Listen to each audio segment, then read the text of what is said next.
Hello YouTube, what is going on? Today I'm going to show you guys the trade breakdown that I ended up taking this morning and signaled to the Discord. Basically a trade breakdown and simplifying how I found this trade and why I ended up executing. So obviously right in pre-market we had some news come out and the market ended up falling tremendously from about 362 all the way to 348 on SPY, which is new lows for the year. And we were at around 348. We opened up around 349. And here's the first thing I pay attention to always when I'm trading SPY at the open. First, I want to look at where the price opens and how SPY is reacting to that price. Obviously, the pre-market low is around 348.5 to 348.3, which is here and here. That's how we know that. Now, when we see SPY pull back down at the open, me personally, I never look to take a short when the market has already gapped down immediately off the open. That is how you get caught in a bad trade. Although it might work sometimes, 8 to 9 out of 10 times it won't work properly.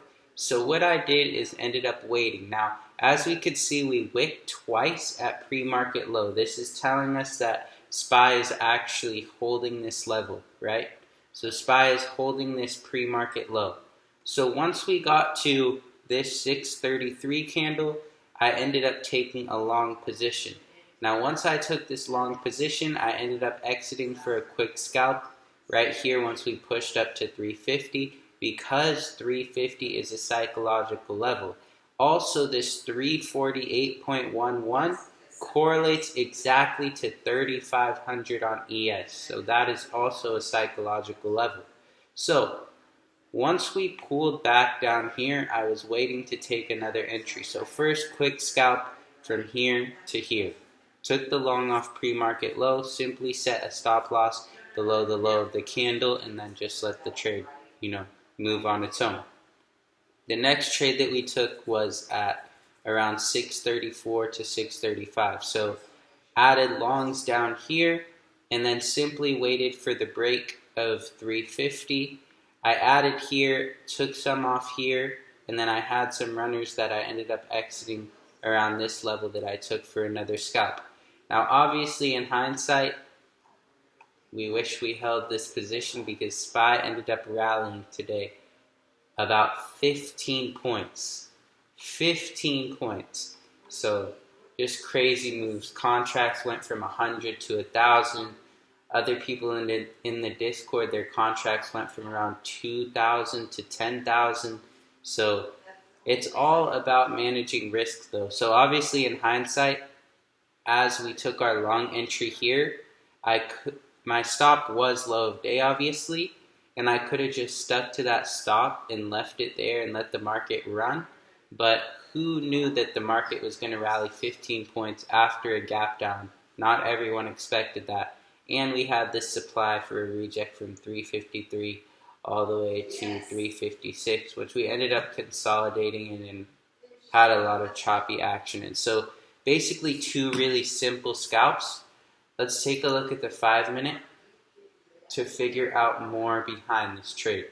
So once again, we come near pre-market lows and we're just wicking here. This is a bullish candle obviously because we're seeing a strong bounce. Now this is not the best candle we've seen right here because this 350 level was a wall today. But once we get through this 351, we're looking at a gap fill because there's no more resistance in the way of us continuing to the upside other than this supply up here. So it was obviously a clear upside move from 351 to 353 if you did take that trade. Personally, I didn't just because we caught this lower. So all we're looking is to find relief to the upside. I want you guys to realize vice versa, same thing goes if we were to gap up heavily. There is always going to be relief. You don't want to instantly go long on a trade when the market has already gapped up and rallied a ton if it's not a part of your proper trading plan. You want to wait for a pullback. You don't want to buy when the premiums are the highest. For example, if you bought calls right here on SPY, right, on this candle, we push up heavily, you buy SPY calls right here, it pulls all the way back, you're down, and it comes all the way back up here, even higher than your entry point. You likely still will not be green on the trade because the premiums moved very, very heavily because this was such a quick upside move. But this took some time, and you have to realize that options decay over time, so you need to keep that in mind. That's why we focus on scalping. So if I take a look at my phone, and I posted this in the Discord, if you aren't in the Discord, go to my TikTok, click the link in bio, join. If you aren't an elite, make sure you guys join the elite side because that's where we post all the information you need. So if we look, we have our first entry at 634. And then we have our next entry at 6:36, which is 6 minutes into market open.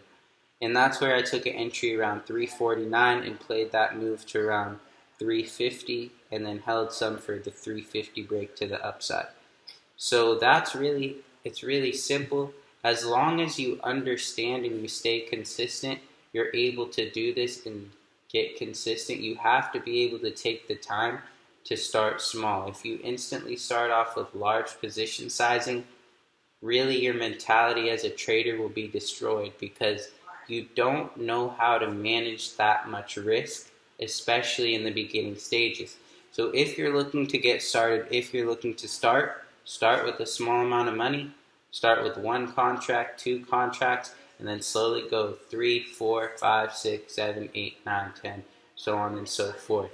Making more money and scaling and trading is much, much easier than growing a business, and it's much faster than growing a business, if that makes sense, because you're doing the same thing except you're managing your emotions. Personally, it was much easier for me. For some, it might be different, but you have to realize, take everything at your own pace. Don't rush the process, and you'll be able to get there, when the right time comes. Everything happens for a reason. So I hope you guys got some value off of this. This is just simply playing the relief to the upside after the huge dump pre-market. Hope you guys enjoyed this video. If you have any questions, leave it down below. Make sure to like, comment, and subscribe. See you guys in the next one.